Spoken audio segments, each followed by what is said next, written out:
13টি বছর বিমানবন্দরে পড়েছিল কোটি টাকার একটি মালবাহী বিমান। মালিক নিজেও জানতেন না এটি যে তারই বিমান।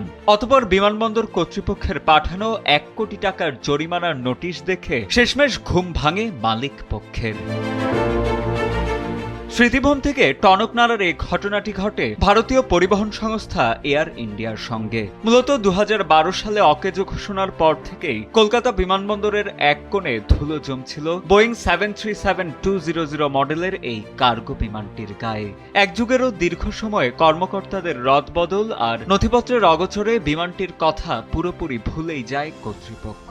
বিমানবন্দরের জায়গা খালি করার অভিযানের মুখে যখন বকেয়া পার্কিং বিলের নোটিশ আসে, তখন প্রথমে মালিকানা নিতেই অস্বীকার করে বসে সংস্থাটি। তবে শেষ পর্যন্ত নিজস্ব অডিটে মালিকানা নিশ্চিত হওয়ার পর মোটা অঙ্কের জরিমানা গুনেই হারানো বিমানটি উদ্ধার করতে হয় তাদের।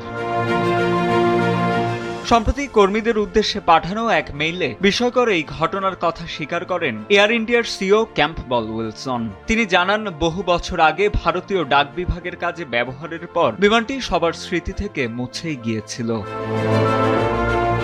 তবে এই অবহেলার মাসুল দিতে হয়েছে বিপুল লোকসানে। যথাসময়ে বিক্রি করলে যেখানে বড় অঙ্কের টাকা আসার কথা ছিল, সেখানে অনেকটা পানির দামে বিমানটি বিক্রি করতে হয়েছে বেঙ্গালুরু একটি প্রশিক্ষণ প্রতিষ্ঠানের কাছে।